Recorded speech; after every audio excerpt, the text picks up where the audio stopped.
ठीक आहे. तर 7वीचा पार्ट 2 पाहू आपण. तर त्यात पहिला टॉपिक आहे पेशी रचना आणि सूक्ष्मजीव. ठीक आहे. तर ते आपल्या पेपरच्या दृष्टीनं एकदम महत्त्वाचे पॉईंट आहे. तर पेशी आपण कशाला म्हणतो, तर हे सर्व सजीवाचे प्रमुख लक्षण आहे. पेशी हा सर्व सजीवाचा रचनात्मक आणि कार्यात्मक म्हणजेच स्ट्रक्चरल आणि फंक्शनल युनिट जे असतं सजीवाचं, तर ते कोण असतं, तर ते सेल असतं. ठीक आहे, हे महत्त्वाचं आहे. त्याच्यानंतर पेशी असतात तर group of cell is called at tissue म्हणतात त्याला. ठीक आहे, म्हणजेच काय, पेशीचा बंच बनून काय तयार होतो, ऊती, आणि मग त्याच्यापासून काय इंद्रिय तयार होतात असतात, आपले जे काही इंद्रिय असतात, आणि इंद्रियापासून इंद्रिय संस्था म्हणजेच सिस्टम तयार होत असते. रॉबर्ट हुक नावाचा एक शास्त्रज्ञ, याच्यावर आपल्याला PYQ आहे. ठीक आहे.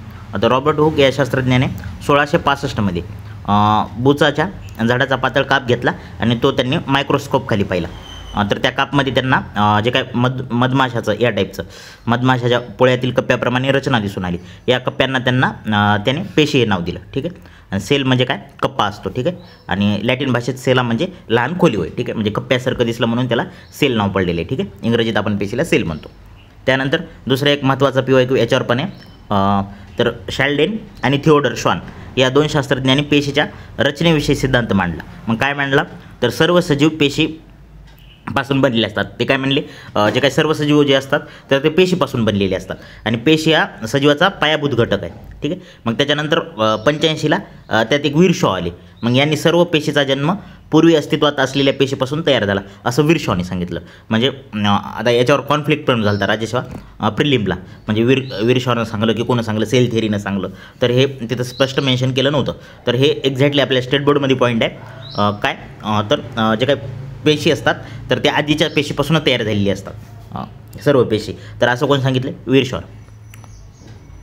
त्यानंतर पेशीचे मोजमाप. आता पेशी आपल्याला डोळ्यानं तर जे म्हणजे पाहता येत नाही, तर ते आपल्याला मायक्रोस्कोपमध्ये पाहावं लागते. तर आपल्याला माहीत पाहिजे की मायक्रोस्कोपमध्ये कोणं पाहिलं, तर अँटन आणि लिओनहोक यांनी विविध भिंगे एकत्र करून सूक्ष्मदर्शक हे उपकरण तयार केलं. जर क्वेश्चन पडला मायक्रोस्कोप कोणं तयार केला, तर अँटन लिओनहोक, ठीक आहे, यांनी तयार केलं. मग आदिजीव आणि जिवंत पेशीचे सर्वप्रथम निरीक्षण केले. त्यानंतर पेशी हा अत्यंत सूक्ष्म असतात, उघड्या डोळ्याने आपल्याला ते दिसत नाहीत. पेशीच्या आकारमानाचे मोजमाप मायक्रोमीटरमध्ये करतात. आपण त्याला असं लिहितो, मायक्रोमीटरमध्ये करतात. ठीक आहे, मायक्रोमीटर. आणि नॅनोमीटर म्हणजे NM. ठीक आहे, नॅनोमीटर या एककाचा वापर करून निरीक्षण केलं जातं. ठीक आहे. त्याच्यानंतर पेशीचा आकार, साईज ऑफ सेल्स, तर वेगवेगळे असतात. अमेबाचा जे असतो तो इरेग्युलर शेप असतो. ठीक आहे, अनियमित. स्पायरोगायरा असा आयत आकृती असतो. त्यानंतर मेदपेशी या टाईपच्या असतात, अंडपेशी या टाईपच्या असतात. त्यानंतर आपण RBC म्हणतो. ठीक आहे. त्यानंतर पृष्ठभागावरील पेशी, स्नायूपेशी जे काय आपल्या मसल्समध्ये असतात. त्याच्यानंतर चेतापेशी आणि शुक्राणुपेशी सर्पिल आकार असते. ठीक आहे, वेगवेगळे त्याचे आकार पडतात पेशीचे. सजीवाच्या जीवन क्रिया घडून येण्यासाठी पेशीमध्ये विविध घटक अस्तित्वात असतात. म्हणजे आता एक्झाम्पल जर घेतला आपण, ही सेल आहे, तर सेलमध्ये वेगवेगळे ऑर्गन असतात, तर त्याला आपण सेल ऑर्गन म्हणतो. ठीक आहे. मिडलला न्यूक्लियस असतो आणि त्याच्या भोवती ऑर्गन असतात. ठीक आहे, तर त्याला आपण सेल ऑर्गन म्हणतो. पण आता सेल ऑर्गन जे असतात तर ते आपल्याला साध्या मायक्रोस्कोप खाली पण दिसत नाहीत. तर हे महत्त्वाचा पॉईंट आहे. तर त्याला आपल्याला इलेक्ट्रॉनिक मायक्रोस्कोप लागतो. कोणता मायक्रोस्कोप लागतो, इलेक्ट्रॉनिक मायक्रोस्कोप लागतो. जर अंगकल म्हणजे ऑर्गनलाच आपण सेल ऑर्गॅनेलला काय म्हणतो, अंगक म्हणतो. ते पाहायचं असेल तर आपल्याला इलेक्ट्रॉन मायक्रोस्कोपचा यूज करायला पाहिजे. ठीक आहे. मग याच्यात काय होतं, तर जी काही इमेज असते तर ती 2 अब्जपटपर्यंत मोठी दिसते. त्याच्यामुळे ते आपल्या डोळ्याला जे काय ऑर्गॅनेल्स तर ते दिसू शकतात. ठीक आहे. आता सेलचा महत्त्वाचा पुढचा भाग म्हणजे एक असतं प्रोकॅरियोटिक सेल. ठीक आहे, आणि एक असतं यूकॅरियोटिक सेल. ठीक आहे, आणि एक असतं प्रो म्हणजे काय, जुन्या असतात. जुन्या म्हणजे कोणाच्या, त्याच्यात जास्त सेल ऑर्गॅनेल वगैरे काही डेव्हलप झालेली नाहीत. आणि यूकॅरियोटिक म्हणजे काय, जे आपल्या माणसात पण असते, जे की थोडी डेव्हलप पेशी असते. त्याच्यानंतर यूकॅरियोटिकमध्ये जर आपण पाहायला गेलं, एक असते वनस्पती पेशी आणि एक असते प्राणी पेशी. ठीक आहे. आता वनस्पती आणि प्राणी पेशीचा सर्वात डिफरन्स महत्त्वाचा म्हणजे जे काही हे दिसाले हे कडं, तर हे सेल वॉल. तर सेल वॉल जी असते त्यालाच म्हणतो आपण पेशी भित्तिका. तर ती वनस्पती पेशीलाच फक्त असते, प्राणी पेशीला सेल वॉल नसते. ठीक आहे. त्यानंतर हरित लवक जे असतं तर ते पण वनस्पती पेशीमध्ये असतं, प्राणी पेशीमध्ये. आता आपण स्वतः तयार करत नाही म्हणून आपल्याला हे कळून जातं, पण क्वेश्चन आपल्याला इथं फॉर्म होतो. ठीक आहे. पेशी भित्तिका फक्त वनस्पती पेशीमध्ये असते, म्हणून त्या वनस्पतीच्या पेशी ज्या असतात त्या म्हणजे कडक असतात.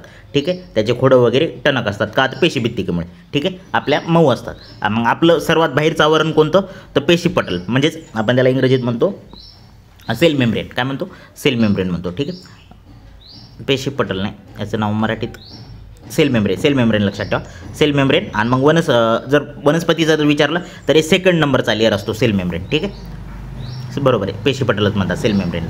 ठीक आहे. त्याच्यानंतर जे काही वनस्पती असतात तर त्याची रिक्तिका असतो त्याच्यात व्हॅक्युल्स, तर ती एकदम मोठी असते. ठीक आहे. आणि मग हे बाकीचं जे सेल ऑर्गॅनल आहे तर ते साईडला सारलेलं असतं. आणि वनस्पती पेशी प्राणी पेशीमध्ये तर ती रिक्तिका थोडी छोटी असते. ठीक आहे, हे थोडक्यात फरक. केंद्रक असतं मिडलला, जे पूर्ण पेशीवर कंट्रोल ठेवण्याचं काम करत असतं.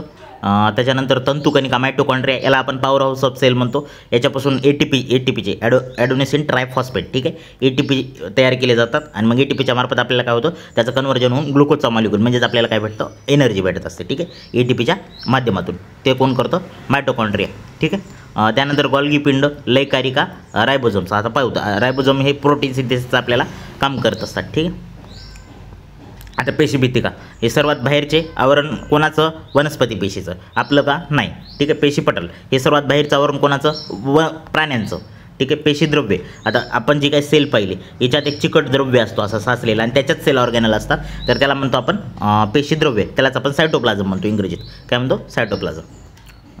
मग पेशी अंगके, आता अंगके तर सांगला आपण, आंतरद्रव्य जालिका, त्यालाच गॉल्गी पिंड, लयकारिका, रिक्तिका, तंतुकणिका आणि लवके, याला प्लॅस्टिड म्हणतो, याला मायटोकॉन्ड्रिया म्हणतो, याला व्हॅक्युल्स म्हणतो, लयकारिका लायसोसोम, गॉल्गी बॉडी, आंतरद्रव्य जालिकाला काय म्हणतात आता आठवणं सांगतो. ठीक आहे. केंद्रक हे पेशीचे सर्वात महत्त्वाचे अंगक आहे, त्याभोवती दुहेरी आवरण असतं. ठीक आहे, आपल्याला एक क्वेश्चन पडला होता एकेरी आवरण कोणाभोवती असतं. ठीक आहे, तर ते आपल्याला कळालं पाहिजे. केंद्रक ऑप्शनमध्ये असेल तर कट करून टाकायचं. सछिद्र असतं, पेशीचे सर्व कार्य इथून कंट्रोल केले जातात. मग आंतरद्रव्य जालिका, हे विस्तृत जाळीदार अंग आहे, हे रायबोझोमने तयार प्रथिनाचे आवश्यक बदल घडून गॉल्गी पिंडकडे पाठवण्याचे काम करते. आता रायबोझोम जे असतात तर ते दोन असतात, एक असतं रफ आंतरद्रव्य, एंडोप्लाझ्मिक रेटिक्युलम म्हणतात त्याला, आंतरद्रव्य जालिकाला. आता लक्षात आलं. एक असते रफ, कोणती? एक रफ एंडोप्लाझमिक रेटिक्युलम, आणि एक असतं स्मूथ. आता हे कशावर टाईप पडलेत? ज्याच्यावर रायबोझोमचे कण असतात त्याला रफ म्हणायचं, आणि ज्याच्यावर रायबोझोमचे कण नसतात तर त्याला स्मूथ एंडोप्लाझमिक रेटिक्युलम म्हणतात. ठीक आहे. ते काय करतात? प्रथिनाचे आवश्यक ते बदल करून, आता प्रथिन म्हणलं की कोण? रायबोझोम लक्षात घ्यायचं, कारण प्रोटीन सिंथेसिस कोण करतो? रायबोझोम करीत असतं. ठीक आहे, गॉल्गी पिंडाकडे पाठवण्याचं. मग गॉल्गी पिंड हे अनेक चपट्या पिशव्यांनी तयार झालेले प्रथिनाचे योग्य वितरण म्हणजे वाटप करण्याचं काम कोण करायले? तर गॉल्गी पिंड करायले. ठीक आहे. मग तंतुकणिका, मी आता सांगलं दुहेरी आवरण याला असतं, आणि तंतुकणिका ऊर्जा केंद्र असतात पेशीचे. वनस्पती पेशीमधील हरित लवके प्रकाशसंश्लेषणाचे कार्य करतात, आणि रिक्तिका, आता व्हॅक्युल्स म्हणतो आपण त्याला, तर ते टाकाऊ पदार्थ बाहेर टाकत असतात किंवा स्टोअर करीत असतात. ठीक आहे. प्राणी पेशीमध्ये रिक्तिका छोट्या असतात, वनस्पतीमध्ये मोठे असतात. मी तुम्हाला हे पहिलेच पॉईंट क्लिअर करून दिलेलं आहे. त्याच्यानंतर मायक्रो ऑर्गॅनिझम पाहता. ठीक आहे, पेशीचं आपल्याला इतकंच दिलेलं आहे 7वीमध्ये. ठीक आहे. आता सूक्ष्मजीव म्हणजे काय? जे एकदम सूक्ष्म असतात त्याला आपण काय म्हणतो? सूक्ष्मजीव म्हणतो. तर याचं मोजमाप वगैरे करायचं जर असेल तर ते एकदम स्मॉलमध्ये मायक्रोमीटरमध्ये आपण त्याला काउंट केलं जातं. ठीक आहे. आता इथं काही सूक्ष्मजीवाचे आकार दिलेले आहेत म्हणून आपण लक्षात ठेवूया. पॅरामेशियम जे असतं तर ते 100 मायक्रोमीटरचा असतो. टायफॉईडचा रोगजंतू असतो. ठीक आहे, तर ते 1 ते 3 मायक्रोमीटर असतो. पोलिओचा जे असतो 28 नॅनोमीटर असतो. आणि सूक्ष्मजीवांचा आकार 100 मायक्रोमीटरपेक्षा लहान असतो. हे पॉईंट आपल्या दृष्टीनं महत्त्वाचा आहे. आकार किती असतो? 100 मायक्रोमीटरपेक्षा लहान असतो. त्याच्यानंतर नेचर, सूक्ष्मजीवाचे विविध सूक्ष्मजीव दिलेले आहेत, तिथं डायग्राम दिलेले आहेत. ठीक आहे. तर पेशी दृश्य केंद्रिक पेशीत आढळणारे पटलापासून तयार झालेले अंगके आढळत नाहीत, तर यात फक्त परद्रव्य पटल, पेशीद्रव्य आणि केंद्रक द्रव्य म्हणजे काय? सेल मेम्ब्रेन, सायटोप्लाझम, आणि जे काय केंद्रक म्हणजे केंद्रक द्रव्य, केंद्रक पण नाही. ठीक आहे, प्रॉपर केंद्रक पण नसतं, तर त्याला म्हणतो आपण प्रोकॅरियोटिक सेल. मी पहिलंच सांगलं, ज्याच्या सेल ऑर्गॅनिल वगैरे नसते, जास्त डेव्हलप झालेले नसते, तर ही काय असते? प्रोकॅरियोटिक. कारण ही जुनी म्हणजे सर्वात आधी तयार झालेली पेशी कोणती? प्रोकॅरियोटिक आहे. त्याच्यानंतर डेव्हलपमेंट होत गेली आणि मग त्याच्यापासून युकॅरियोटिक पेशी तयार झालेली आहे. इथं दिलं आहे बघा, अंगक वगैरे काहीच नाही इथं. ठीक आहे, सायटोप्लाझम आहे, रायबोझोम वगैरे, त्याच्यानंतर पेशी पटल. राष्ट्रीय पेशी विज्ञान संस्था कुठे आहे? तर पुण्याला आहे. ठीक आहे, ही संस्था पेशी वगैरे त्याच्या संदर्भात काम करते. ठीक आहे. हां, सूक्ष्मजीवाची वाढ होते.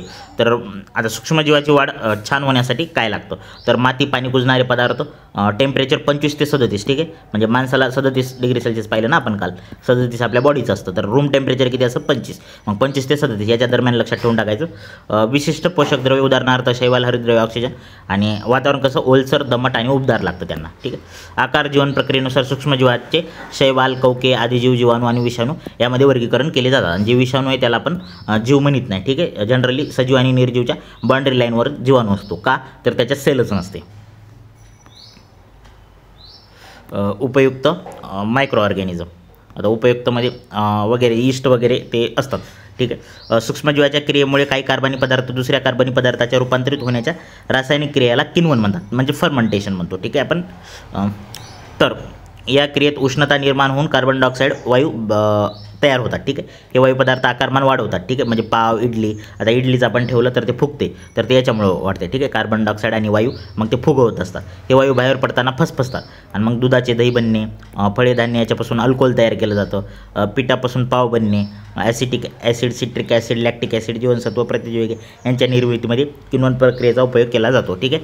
म्हणजे दारू वगैरे तयार करण्यासाठी फर्मेंटेशनचा यूज केला जातो. शरीरातील जे काही रोगजंतू असतात आपल्याला त्याचे नाश करण्यासाठी किंवा त्याची वाढ स्टॉप करण्यासाठी आपण अँटीबायोटिक्स वापरतो, ठीक. त्यालाच प्रतिजैविके म्हणतात. आणि हेच सूक्ष्मजीवापासूनच बनलेले असतात, ठीक आहे. हे एक महत्त्वाचा पॉईंट आहे. आता याचं बेस्ट एक्झाम्पल कोण, पेनिसिलिन, ठीक आहे, वर्ल्ड फेमस एक्झाम्पल. त्याच्यानंतर अन्न वीज बाधा, ठीक आहे. स्वतःचे पोषण करताना काही सूक्ष्मजीव विषारी पदार्थ अन्नात मिसळतात आणि मग ते अन्न दूषित होतं, मग त्याच्यापासून आपल्याला उलट्या किंवा जुलाब होतात, त्यालाच आपण काय म्हणतो, फूड पॉयझन म्हणतो. त्याच्यानंतर कचऱ्याचे ढीग, गटारे, साठवण पाणी ठिकाणी डासाची पैदास होते. डासाच्या माद्याच्या दंशापासून हिवताप, डेंग्यू, हत्तीरोग, पिजवर एक वेगवेगळे. आता आपल्याला क्वेश्चन कुठं पडलेले होते, तर हे कोणत्या जीवाणूपासून किंवा विषाणूपासून तयार होतात, तर ते आपल्याला महत्त्वाचं आहे. ते आपण पुढच्या येतीत गेलं तर ते आपल्याला क्लिअर होईलच.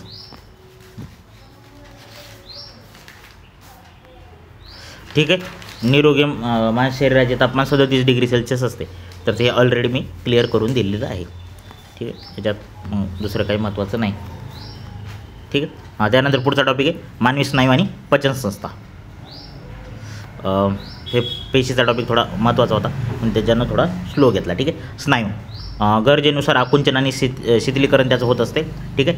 स्नायू आणि हाडांना जोडतो त्याला टेंडॉन म्हणतात, ठीक आहे. स्नायू म्हणजे मसल आणि बोनला जर जोडलं तर आपण त्याला काय म्हणलो, टेंडॉन म्हणलो, ठीक आहे. आणि लिगामेंट कशाला म्हणतात, हाड जर बोन जर बोनला जुटलेला असेल तर या जॉईंटला काय म्हणतात, लिगामेंट म्हणतात, ठीक आहे. लिगामेंट हे दोन फरक लक्षात ठेवा, एक टेंडॉन आणि एक लिगामेंट, ठीक आहे. एक एकदम महत्त्वाचा मुद्दा होता.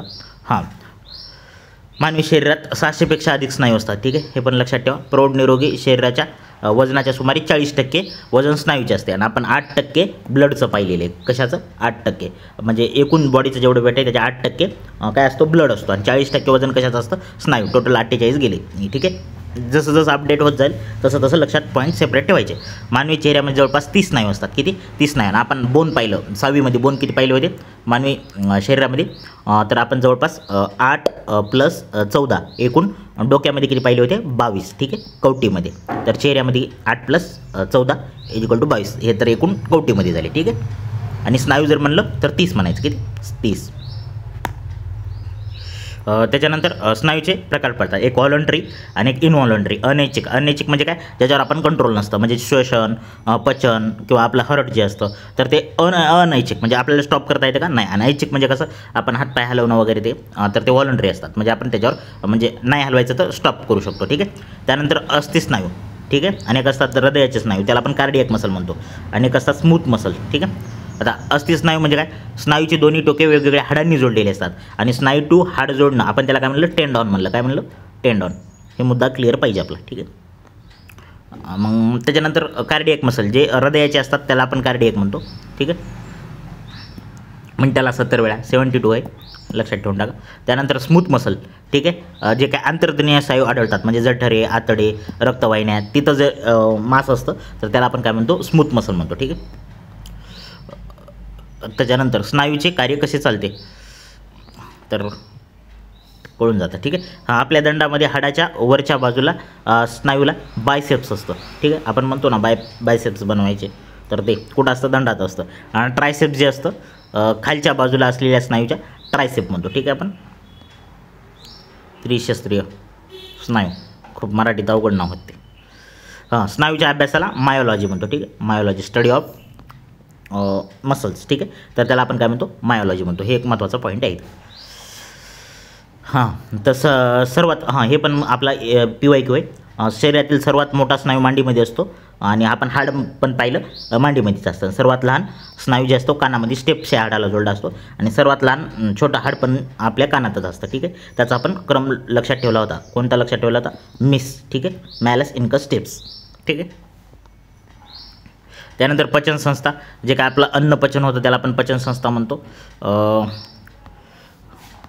तर सर्वात पचनसंस्थेची सुरुवात तोंडापासून होते. तर सर्वात पहिला पार्ट दात. तर दात जे असतात तर ते काय काम करतात, तर ते अन्न बारीक करण्याचं काम करतात. दातावर इनॅमल नावाच्या कठीण पदार्थाचा आवरण असतं, ठीक आहे. आणि इनॅमल जे असतं तर ते कॅल्शियमचं बनलेलं असतं, ते आपल्याला कळतं. पांढरे दात असतात, कॅल्शियम, ठीक आहे. मग लाळ असते आपल्याला.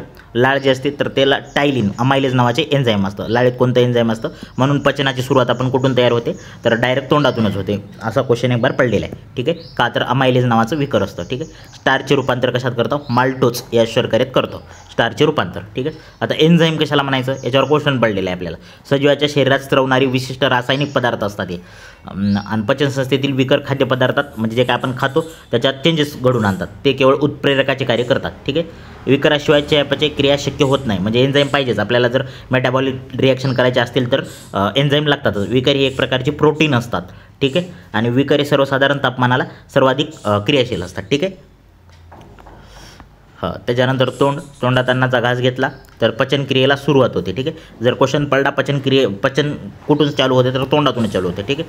अन्नदाताने चावली जाते बारीक, मग त्याच्यात टायलिन मिक्स होते लाळेमार्फत. मग घसा, अन्ननलिकेचे आणि श्वसननलिकेचे तोंड घशात म्हणजे ग्रसनीमध्ये उघडत असते. मग यकृत सर्वात मोठी ग्रंथी आहे, लक्षात ठेवून टाका. जवळपास 1.5 kgची असते. भरपूर रक्तपुरवठा होत असतो. यकृताचे मुख्य कार्य ग्लुकोजचा साठा, ठीक आहे. मग आपण म्हणतो ना ग्लुकोजचा ग्लायकोजनच्या स्वरूपात, कोणत्या ग्लायकोजनच्या स्वरूपात ग्लुकोज तिथं स्टोअर केलेलं असते. यकृताच्या खालच्या बाजूस पित्ताशय असते, त्याला आपण गॉल ब्लॅडर म्हणतो, ठीक आहे. मग त्याच्यात पित्तरस असतो. मग हा पित्तरस आतड्यातील लहान आतड्यात, कुठं लहान आतड्यातील तेथील अन्नात मिसळला जातो आणि मग ते पचन साठी सुयोग्य केलं जातं. स्निग्ध पदार्थाच्या पचनात पित्तरसामुळे मदत केली जाते, ठीक आहे. त्यानंतर लहान आतडे चालू होते. मग लहान आतडे नंतर मोठे आतडे जॉईंट असतात त्याला. लहान आतडे सुमारे 6 मीटर लांब असतात, ठीक आहे. अन्नाचे पचन व शोषण केले जाते. सर्वात जास्त शोषण लहान आतड्यात होते, ठीक आहे. लहान आतड्यात अन्नामध्ये 3 पाचक रस मिसळतात आणि अन्नपचनातून मिळालेले पोषक पदार्थ रक्तात शोषण्याचे काम करतात. कसं शोषतात, त्या जे काय समजा आता हे आतड आहे, ठीक आहे. याच्यावर असे छोटे छोटे विल्ली असतात, त्याला विल्ली म्हणतात. तर याच्या मार्फत सरफेस जास्त तयार केली जाते आणि मग याच्यातून याला ब्लड सप्लाय असतं. मग तिथून अन्नात डायरेक्ट कॉन्टॅक्ट केला जातो, ठीक आहे. मग लहान आतड्याला जुटून असतात, त्याच्या पुढे मोठे आतडे, याची 1.5 मीटर म्हणजे सर्वात लांबी लहान आतडे नावाला छोटे येतं पण त्याची लांबी 6 मीटर आहे, ठीक आहे. आणि मोठे आतडे जाडीला जास्त होतं पण लांबी जी आहे तर ते 1.5 मीटर आहे. इथं फक्त पाण्याचे शोषण होते, ठीक आहे. अन्नाचं शोषण सगळ्यात जास्त कुठं, असा क्वेश्चन पडलेला पण आहे, तर ते कुठं होतं, लहान आतड्यामध्ये. पण पाण्याचं शोषण सगळ्यात जास्त कुठं होतं, तर मोठ्या आतड्यामध्ये. मग इथं जर पाण्याचं शोषण होत नसेल तर आपल्याला डायरिया वगैरे होत असतो, ठीक आहे. मोठ्या आतड्याच्या सुरुवातीला अपेंडिक्स भाग असतो. अपेंडिक्स कशाला जोडलेला असतो, असा जर क्वेश्चन तयार झाला तर ते मोठ्या आतड्याला जुटलेला असतो, ठीक आहे. मग लहान आतड्यात अन्नाचे पचन झाल्यानंतर न पचलेले आणि जे काही उर्वरित घनपदार्थ ते पचन प्रक्रियेनंतर गुदद्वारामार्ग बाहेर टाकले जाते, रेक्टमद्वारे, ठीक आहे. त्यानंतर जठर, आता आपण वर आलो पुन्हा. जठर जे असतं अन्ननलिकेत इथं स्टोअर केलं जातं. त्याचा जे इंग्रजी कॅपिलेटर जे सारखं असतो जठर, ठीक आहे. इथं 5 ते 6 तास, जवळपास 4-5 तास अन्न स्टोअर केलं जातं, ठीक आहे. इथं HCl वगैरे मिसळलं जातं, ठीक आहे. हायड्रोक्लोरिक ॲसिड, पेप्सिन आणि म्युकस, जठर असे 3 घटक म्हणून म्हणजे ॲसिडिक ठेवले जातात. मुख्यतः प्रथिन विघटक आणि अन्नाच्या जठरातील पाचक रस मिसळले जातात, ठीक आहे. आणि ते कुठे जातं, मग लहान आतड्यातून मोठ्या आतड्यातून बाहेर, ठीक आहे. हे क्रम आपल्याला लक्षात आला पाहिजे. स्वादुपिंडातून स्वादुरस स्त्रवतो, त्यात अनेक एन्झाईम असतात. मग ग्रासिका आपण पुन्हा वर आलो, लाळ ग्रंथी आपण पाहिलं, ठीक आहे. याच्यात काही नाही. जठर, आपल्याला आता याच्यावर क्वेश्चन पडलेला आहे, ठीक आहे, प्रिलिम्सला. तर जे जठर असतं तर ते जठर भित्तिका असते, लाळ ग्रंथी. तर जठर रस जे असतो तर त्यात हे याच्यावर क्वेश्चन पडलेला आहे, हायड्रोक्लोरिक ॲसिड, पेप्सिन आणि म्युकस. तर इथं ऑप्शन ट्रिप्सिन होता, तर ट्रिप्सिन इथं जठरामध्ये तयार होत नाही. ठीक आहे, तर 3 लक्षात ठेवायचे, एक म्युकस, पेप्सिन आणि हायड्रोक्लोरिक ॲसिड. ठीक आहे, मग हे कार्य तर आपल्याला समजून जातं. त्यानं यकृत पित्तरस स्त्रावतो. ठीक आहे, स्वादुपिंड, हां ट्रिप्सिन कोण, स्वादुपिंड. ठीक आहे, ट्रिप्सिन, लायपेज आणि अमायलेज. ठीक आहे, हे 3 गोष्टी स्वादुपिंड. ठीक आहे, तर ते जठरामध्ये मिक्स करायचं नाही, हे वेगळं पाठ ठेवायचं. हे तंबाखू सेवन करू नये वगैरे ते कळून जातं. 31 मे जागतिक तंबाखू विरोधी दिन आणि 7 एप्रिल जागतिक आरोग्य दिन. ठीक आहे, तंबाखू विरोधी 31 मे. ठीक आहे, आणि एप्रिल काय, जागतिक आरोग्य दिन 7 एप्रिल.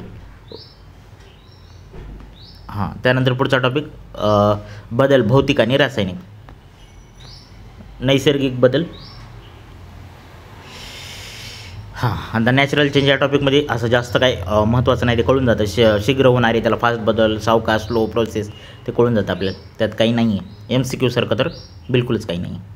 ठीक आहे, हां, करोजन म्हणजे काय हे एवढं लक्षात ठेवू आपण. लोखंडाची वस्तू गंजणे व त्यावर विटकरी रंगाचा थर साचतो, जे काय आपण गंजले म्हणतो. ठीक आहे, तर तांब्याच्या वस्तूवर हिरवट रंगाचा स्तर तयार होतो. ठीक आहे, जे काय अमेरिकेचा स्वातंत्र्य देवतेचा पुतळा आहे, तर ते हिरवट रंगाचा पडत चालला आहे. ठीक आहे, तर ते गंजायला आहे. ठीक आहे, या क्रियेस धातूचे क्षरण म्हणतात, त्यालाच आपण काय म्हणतो, करोजन. करोजन म्हणजे सिंपल गंजण्याची प्रोसेस. आणि करोजन मुळे वस्तू कमकुवत होतात आणि हवेत ऑक्सिजन, आर्द्रता, रासायनिक वाफ याच्यामुळे करोजन होते. ठीक आहे, ते कशामुळे होते, ऑक्सिजन, आर्द्रता आणि रासायनिक. म्हणून आपण जे काय लोखंड असतो तर त्याच्यावर कलर मारतो का, तर त्याला डायरेक्ट पाण्याच्या कॉन्टॅक्टमध्ये येऊ नये आणि मग ते हे केलं जातं. मग हे रोखण्यासाठी करोजन तर लोखंडी वस्तूवर जस्ताचा लेप लावतात. ठीक आहे, त्याला गॅल्वनायझेशन म्हणतात. ठीक आहे, गॅल्वनायझेशन म्हणजे काय, जस्ताचा लेप लावतात. ठीक आहे, आणि तांबा पितळेच्या भांड्याच्या कतीलचा, म्हणजे जर तांबा जर गंजत असेल तर कतीलचा लेप दिला जातो, याला कलही करणे म्हणतात. ठीक आहे, तर हे महत्त्वाचं आहे. तर या टॉपिकमध्ये बाकी काय असं विशेष काही नव्हतं. त्यानंतर मूलद्रव्य, संयुगे, मिश्रणे, हां हे आपल्या दृष्टीनं महत्त्वाचं आहे. ठीक आहे, हे केमिस्ट्रीचा टॉपिक आहे आपला. तर मॅटर म्हणजे काय, वस्तू ज्यापासून तयार होते, तर असे सर्वसाधारण पदार्थ असतात. ठीक आहे, सर्वसाधारणपणे पदार्थ संज्ञेला समानार्थी द्रव्य शब्दसुद्धा आपण वापरतो. ठीक आहे, तर वस्तू ज्यापासून बनलेली असते त्याला शास्त्रीय भाषेत काय म्हणतात, मॅटर म्हणतात. ठीक आहे, मग मॅटरचे गुणधर्म काय, एक स्थायू, द्रव्ये आणि वायू या अवस्थेमध्ये विविध असणारे द्रव्य हे वस्तूच्या गुणधर्मासाठी कारणीभूत असते. तर यालाच आपण म्हणतो सॉलिड, लिक्विड आणि गॅस. ठीक आहे,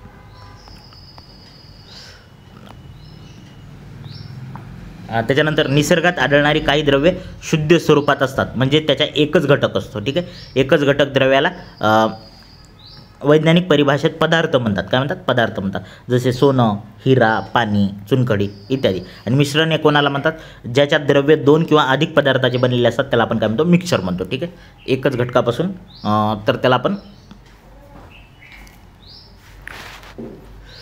त्याच्यानंतर हां, मूलद्रव्य कशाला म्हणतात, ज्या पदार्थाच्या रेणूमध्ये एकच प्रकारचे अणू असतात. ठीक आहे, रेणू आता अणू प्लस अणू, तर याच्यापासून काय तयार होत असतो, रेणू तयार होत असतो, रेणू.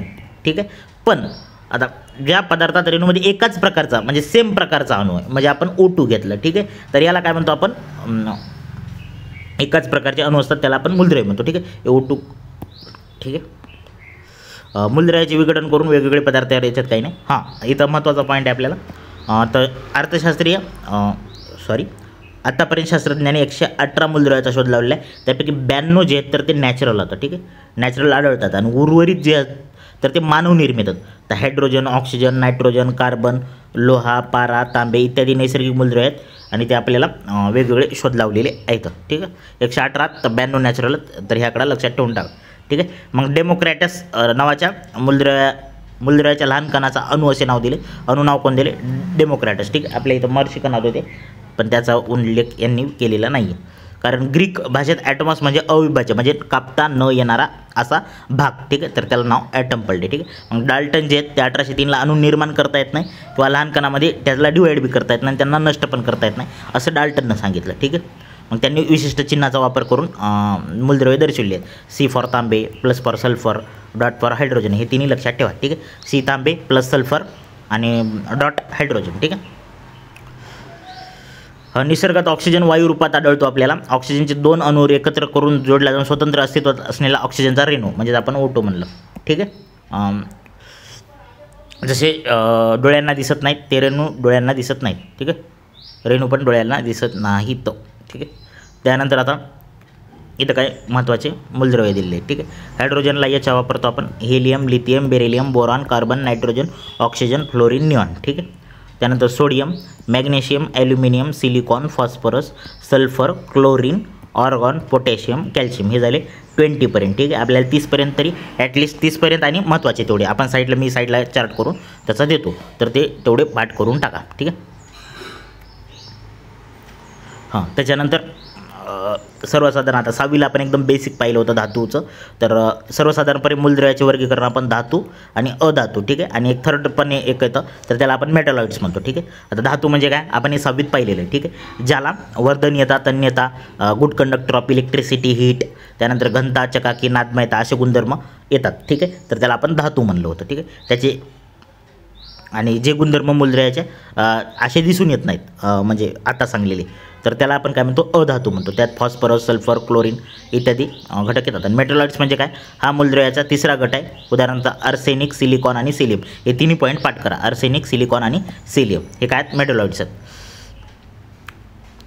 हां, इथं महत्त्वाचा पॉईंट दिलेला आहे. आपल्या घरामध्ये असणारी विद्युत दिव्यामध्ये तार दिसते तर ती टंगस्टनची असते. आपण जर लाईट पाहिला ते पिवळ्या कलरचा, तर त्यात एक छोटा तार असतो, तर ते टंगस्टनचा असतो, ठीक आहे. का तर त्याचा मेल्टिंग पॉईंट जास्त असतो. वोल्फ्रम या शास्त्रज्ञाच्या नावाने त्याला डब्ल्यू नाव दिलेलं आहे. म्हणजे टंगस्टनला आपला वाटेल टी आहे काय की, तर नाही त्याचं ना काय डब्ल्यू आहे, ठीक आहे. तसेच चांदी, आता चांदीला एजी म्हणतो, ठीक आहे. सोन्याला एयू म्हणतो, ठीक आहे. एरियम लॅटिन नावावरून ते दिलेलं आहे इथं, ठीक आहे. मग धातू हे शुद्ध स्वरूपात वापरताना अडचणी येतात. शुद्ध लोखंड हवेत गंजते, शुद्ध सोने अतिशय मऊ असते, ते लगेच वागते. मग अशा धातूमध्ये की नाही आपल्याला एखादा दुसरा एलिमेंट ॲड करावा लागतो, ठीक आहे. आणि जर धातूमध्ये 2-3 धातू असं मिक्स करून जर तयार केलं तर त्या मिश्रणाला काय म्हणतात अलॉय म्हणतात, ठीक आहे. पित्तळ, पोलाद, 22 कॅरेट सोने, 22 कॅरेट म्हणजे 24 कॅरेटचं असतं, 22 कॅरेट म्हणजे त्याच्यात दुसरं काहीतरी थोडंफार मिक्स केलेलं असतं, ठीक. त्यानंतर कंपाऊंड कशाला म्हणतात 2 किंवा अधिक मूलद्रव्याच्या रासायनिक संयोगातून तयार होणारा पदार्थ म्हणजे कंपाऊंड होय, ठीक आहे. जसे पाणी, आता पाणी कसं झालं H2O, ठीक आहे. तर या टाईपचं. हां, रेणुसूत्र म्हणजे काय तर हेच पाण्याचं काय H2O या टाईपमध्ये. मग याच्यात मूलद्रव्य HO, मग संज्ञा काय त्याच्या Hचं 1 आहे, ऑक्सिजनचं 16 आहे, ठीक आहे. आणि वैशिष्ट्यपूर्ण माहिती, आता हायड्रोजन आणि ऑक्सिजन एकदम ज्वलनशील आहेत, पण ते एकूण दोघं मिक्स झाले ना तर त्याची इंटेन्सिटी कमी होऊन एक नवीनच पदार्थ तयार होतो, जे की आपल्याला पाणी म्हणतो, ठीक आहे. हां, डिस्टिलेशन मेथड म्हणजे काय काहीच नाही. आता समजा आपण पाणी घेतलं तर याच्यात मीठ मिक्स आहे, ठीक आहे. तर आपण काय करायचं याला पूर्ण झाकून टाकून एका नळीमार्फत इथं वाफ विभाजन खालून जाळ लावायचा, ठीक आहे. तर पाण्याचे प्युअर पाणी व्हेपरायझेशन होऊन इथं डॉट डॉट डॉट डॉट पाणी पडेल, इथं पाणी जमा होईल, मग मीठ याच्यात ॲटोमॅटिक राहील. तर याला आपण डिस्टिल वॉटर म्हणतो. याच्यात काहीच तेवढं लॉजिक नाही आहे, ठीक आहे. सेपरेशन मेथड वगैरे हे काय आपल्या काही कामाचं नाही. सेंट्रिफ्यूज हे पण आपल्या काही कामाचं नाही. क्रोमॅटोग्राफी ह्याच्यात काही थोडं विशेष नाही आहे, ठीक. त्यानंतर आपल्या वापरातील पदार्थ हे पण एकदम जनरल टॉपिक आहे. टूथपेस्टमध्ये काय असतं लक्षात ठेवा, म्हणजे एक्झॅक्टली आपल्याला कशात काय असतं एवढं तरी लक्षात आलं पाहिजे. कॅल्शियम कार्बोनेट असतं, कॅल्शियम असतं, हायड्रोजन असतं आणि फॉस्फेट असतं, ठीक आहे. हे मेन घटक आहेत, ठीक आहे. दाताला पॉलिश करण्याचे काम या घटकामुळे केले जातं, ठीक आहे. आणि मग आपण पाहिलं इनॅमलचा आवरण असतो जे की कॅल्शियमपासून बनलेला असतो, ठीक आहे. जगातील पहिली व्यावसायिक टूथपेस्ट कंपनी कोलगेट न्यूयॉर्क शहरात 1873 चालू झाली, ठीक आहे. त्यानंतर डिटर्जंट, ठीक आहे, जे काय आपण निरमा वापरतो, ठीक आहे, त्याला आपण डिटर्जंट म्हणतो. तर सरफेस ॲक्टिव्ह वगैरे आपल्या तेवढं काही कामाचं नाही. हां, नॅचरल डिटर्जंट लक्षात ठेवा. रिटा शिके काही पदार्थ निसर्गात अपमार्जक म्हणून वापरले जातात. त्यामध्ये सॅपोनिन रासायनिक पदार्थ इत्यादी त्याच्यात पदार्थ असतात वगैरे, आणि मानवनिर्मित तर आपल्याला माहीतच आहे, ठीक आहे. साबणीचे प्रकार, आता साबणीचे एक कठीण असते आणि एक असते मृदू, ठीक आहे. यालाच हार्ड आपण म्हणतो, जे की कपडे वगैरे धुण्यासाठी वापरलं जातं. सॉफ्ट म्हणजे आपल्या शरीरासाठी वापरलं जातं. तर हा तेला आम्लाचा पोटॅशियम क्षार असतो, ठीक आहे. तर हे लक्षात ठेवा मृदूमध्ये. आणि सोडियम कशात असतो तर हार्डमध्ये, म्हणजे जे आपण कपड्याची साबण असते तर त्यात सोडियम असतो. आपल्यात असला तर अंगाचे कातडे निघाले असते, ठीक आहे. त्यामुळं इथं कन्फ्यूज व्हायचं नाही. कठीण साबणामध्ये सोडियम आणि आपल्या साबणामध्ये पोटॅशियम, ठीक आहे. साबण कशी तयार करतात, तर आपल्याला ते काही तयार करून काही फायदा नाही, ठीक आहे. हां, सिमेंटमध्ये काय राहतं याच्यात एक बार फॉर्म्युला पडला होता, तर मला आता आठवत नाही आहे, मी साईडला काढून टाकतो ते फॉर्म्युला, ठीक आहे. फक्त एवढंच लक्षात ठेवा सिमेंटमध्ये काय काय असतं, ठीक आहे. सिमेंट हे सिलिका, ॲल्युमिनियम, चुना, आयरन डायऑक्साईड, मॅग्नेशियम यांच्यापासून तयार करतात, ठीक आहे. हे एवढे पॉईंट लक्षात ठेवा आणि सिमेंटचा फॉर्म्युला पण मी इथं अपडेट करून टाकतो आपल्या ग्रुपवर, ठीक आहे. त्यानंतर कॉन्क्रीट, सिमेंट वगैरे पाणी मिसळून ते आपण कॉन्क्रीट करतो, त्याला म्हणतो नैसर्गिक साधन संपत्ती.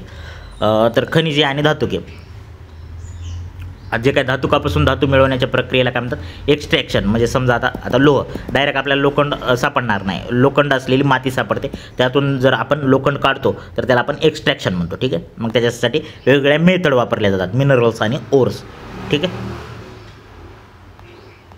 हां, खनिजे कशी तयार झाली, ठीक आहे. मग भूकवचात जे मॅग्मा ज्वालामुखीच्या उद्रेकापासून बाहेर पडतो, लावारस थंड होतो, मग त्याच्यापासून ते धोंडे तयार होतात आणि त्या धोंड्यात आपल्याला काय सापडतं, तर ते खनिजे सापडत असतात, ठीक आहे. ते झालं मॅग्नेटाईट, अब्रक, हॅमॅलाईट, जिप्सम, हिरा, ग्रॅफाईट, शिंपला. हे हाय टेम्परेचरला दाबाने हे सजीवापासून तयार होतं, हे बाष्पीभवनाच्या माध्यमातून स्थायू रूप त्याच्यापासून तयार होतं, तर ते आपल्याला पुढे येईलच, आपल्याला पुढच्याही येते. त्याच्यानंतर Indian school of mines Dhanbad ही 1926मध्ये खाणकाम शिक्षणाच्या संदर्भात स्थापन झालेली इंडियन इन्स्टिट्यूट ऑफ टेक्नॉलॉजी ही संस्था कार्यरत आहे, ठीक आहे. भूगर्भात मिठाचे साठेही सापडतात, हे मीठ म्हणजे शेंबिलोन किंवा शेंदेलोन म्हणतो आपण त्याला, तर त्याला आपण भूगर्भातलं मीठ म्हणतो, ठीक आहे. लोह खनिज, ठीक आहे. तर हे अशुद्ध स्वरूपात सापडणाऱ्या लोखंडाचं आपण लोह खनिज म्हणतो, ठीक आहे. मग त्याच्यापासून आपले टाईप पडतात, मॅग्नेटाईट, हेमेटाईट, लिमोनाईट आणि सिडेराईट हे 4 त्याचे प्रकार पडतात. तर मॅग्नेटाईट सगळ्यात सुपर प्रकारचं असतं, ठीक. त्यानंतर मॅग्नीची खनिजे कार्बोनेट, सिलिकेट आणि ऑक्साईड या स्वरूपात आपल्याला सापडतात. त्यानंतर बॉक्साईड, ॲल्युमिनियम निर्मितीसाठी याचा यूज केला जातो, ॲल्युमिनियमचे प्रमाण याच्यात 55% असते, मग आपल्याला सिंधुदुर्ग साईडला आपल्या इथं सापडतात, ठीक आहे. त्यानंतर तांबे हे लोह इतर खनिजच्या सानिध्यात अशुद्ध स्वरूपात सापडतात. तांबे शीघ्र विद्युत वाहक, त्यामुळे विजेच्या तारा, रेडिओ म्हणजे जर चांगलं वायर आपण पाहतो तर ते तांब्याचं पाहतो, त्यासाठी कारण ते चांगलं विद्युत वाहक आहे, ठीक आहे. आणि सर्वात जास्त इलेक्ट्रिसिटी कशातून जाते, तर चांदी लक्षात ठेवा. काय लक्षात ठेवा, चांदी लक्षात ठेवा, ठीक आहे. एकदम बेस्ट, पण आता ती महाग असते म्हणून आपण वापरू शकत नाही चांदीच्या तारा, ठीक आहे. अब्रक हे विद्युत रोधक असून त्याच्या थराच्या जाडीवर त्याची किंमत ठरते, ठीक आहे. औषधे, रंग, विद्युत यंत्रे, उपकरणे, बेनतारी याच्यासाठी अब्रक यूज केला जातो, ठीक आहे. त्यानंतर फ्यूल, तर फ्यूलमध्ये सर्वात म्हणजे दगडी कोळसा. आपण जीवाश्म इंधन 6वीला पाहिलं, म्हणजे जे काय गाडले जातात वनस्पती, प्राणी वगैरे त्याच्यापासून 1000 वर्षानं काय होतं, फ्यूल तयार होतं, फॉसिल फ्यूल म्हणतो आपण त्याला, ठीक आहे. तर दगडी कोळसा. त्यानंतर आता कोळशाचे लक्षात ठेवायचे प्रकार, अँथ्रासाईड सगळ्यात टॉप क्वालिटीचा कोळसा असतो, ठीक आहे. अँथ्रासाईड, बिटुमिनस, लिग्नाईट आणि पीट, ठीक आहे. लिग्नाईट तिकडे याला जोडायचं नाही, मॅग्नेटाईट वगैरे तिकडे जोडून टाकसाल तर ते कोळशाचा प्रकार आहे, ठीक आहे. ते क्लिअर लक्षात ठेवायचं. हां, तेल आणि नैसर्गिक वायुमंडळाची म्हणजे ONGC म्हणतो आपण त्याला, 14 ऑगस्ट 1956 रोजी स्थापन झाली. ते भारत सरकारच्या पेट्रोलियम आणि नैसर्गिक वायू अंतरालयाअंतर्गत काम करते. ONGC ही भारतातील सर्वात मोठी तेल आणि वायू संशोधन करणारी कंपनी, त्याचे मुख्यालय कुठे आहे, दिल्लीला आहे, मुंबईला नाही, ठीक आहे. ONGCद्वारे भारतातील 77% कच्च्या तेलाच्या आणि 62% नैसर्गिक तेलाच्या उत्पादन केले जाते, ठीक आहे. भारतातील भूगर्भातील 7 तेल साठ्यापैकी 6 तेल ताट्याचा म्हणजे तेल साठ्याचा शोध जे आहे तर ते ONGCनं लावलेला आहे, ठीक आहे. खनिज तेल, मिनरल ऑइल आणि मिनरल गॅस आणि CNG.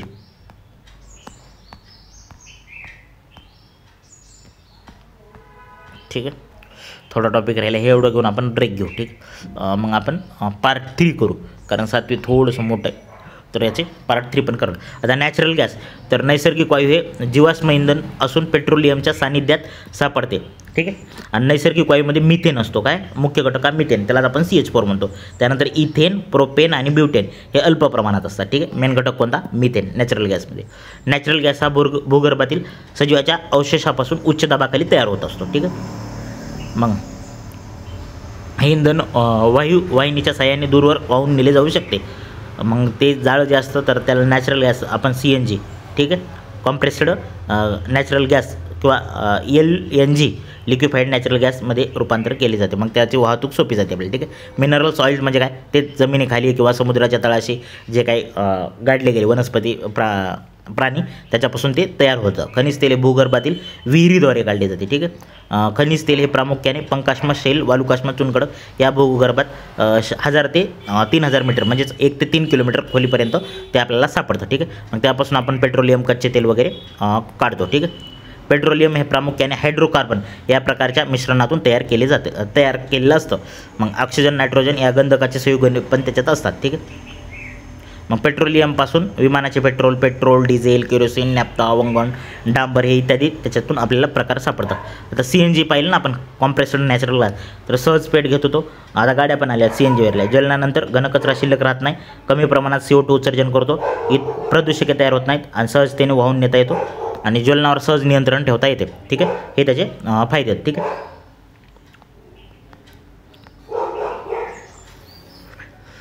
जीवाश्म म्हणजे काय, जीव म्हणजे सजीव सृष्टी आणि अश्म म्हणजे दगड, त्याच्यापासून झालेला तयार आपण त्याला जीवाश्म म्हणतो. ठीक आहे. LPG लिक्विफाईड पेट्रोलियम गॅस, तर अशुद्ध पेट्रोलियमच्या शुद्धीकरणातून पेट्रोलियम गॅसची निर्मिती होत असते आणि पेट्रोलियम गॅसवर उच्च दाब दिला. ठीक आहे. म्हणजे त्याचं आकारमान 1/240 पट या द्रवात रूपांतर केले जाते, तर त्यालाच आपण म्हणतो LPG, जे की आपला सिलेंडर असतं. ठीक. मग दाबाखाली अवस्थेत राहावा यासाठी जडपोलाच्या टाक्यात ते भरलेलं असतं आणि या वायूत प्रामुख्याने प्रोपेन आणि ब्युटेनचं प्रमाण जास्त असतं, 70% आणि प्रोपेनचं 30 हा 70 प्रोपेन आणि ब्युटेन. ठीक आहे. तर तो वासरहित असतो, म्हणून त्याच्यात एक वास येण्यासाठी इथिल मरकॅप्टन नावाचा पदार्थ, म्हणजे आपला गॅस लिकेज झाला तर आपल्याला वास येतो, तर तो ऑलरेडी त्याला वास नसतो, पण इथिल मरकॅप्टन त्याच्यात ॲड करतात जेणेकरून आपल्याला कळायला पाहिजे की तो लिकेज होत आहे म्हणून. ठीक आहे. त्यानंतर वनस्पती संपत्ती. ठीक आहे. फॉरेस्ट रिसोर्सेस, मग जंगलाची कार्य काय, पूर नियंत्रण वगैरे, बाष्पीभवन, वेग कमी करणं, असं सगळं वेगवेगळं त्याचं कार्य आहे. त्यात काही लक्षात ठेवायसारखं नाही आहे. ठीक आहे. वनस्पती दिल्यात हे आपल्यासाठी अडुळसा खोकला आणि कफ दूर करण्यासाठी, बेल अतिसारावर इलाज, कडुलिंब तापसर्दीसाठी, सदाफुली अर्काचा कॅन्सरवर इलाज होतो त्यासाठी, दालचिनी अतिसार मळमळ आणि सिंकोना मलेरियाचं औषध आहे. ठीक आहे. मग अश्वगंधा शवतारी आवळा हिरडा बेडा तुळस इत्यादी औषध तयारी करण्यासाठी वापरले जातात. सागर संपत्ती, त्याचं आपल्याला जे काही सागरापासून संपत्ती मिळते त्याला सागर संपत्ती म्हणतो. मग त्यात आपण मासे वगैरे खूप शंख शिंपले मोती वगैरे आपल्याला सगळं भेटतं. भारतात सागर तळापासून खनिज तेल आणि नैसर्गिक वायू मिळण्यासाठी 1974 साली मुंबई हाय येथे सागर सम्राट या ड्रिल शिपद्वारे खनिज तेल विहीर खणली. मग या विहिरीतून मिळणारा नैसर्गिक वायू पाईपलाईनद्वारे उरण या ठिकाणी उरण या ठिकाणी आणला जातो 1974ला. ठीक आहे. थोरियमपासून अणु ऊर्जा निर्मितीमध्ये वापर केला जातो. मॅग्नेशियम कॅमेरा फ्लॅशमध्ये बल्बमध्ये पोटॅशियमचा साबण पाहिले, आणि आता ही कोणाची साबण, पोटॅशियम म्हणलं तर मृदू म्हणजे सॉफ्ट आपल्या स्किनला लावायचे, आणि आपण हार्ड साबण कशाला त्यात काय असतं तर सोडियम असतं पाहिलं होतं. ठीक आहे. तर हे 2 पॉईंट लक्षात ठेवा. सोडियम हे काय कापड आणि कागद निर्मितीमध्ये यूज केला जातो. सल्फेट आणि कृत्रिम रेशीम तयार करण्यासाठी सल्फरचा उपयोग केला जातो. ठीक आहे.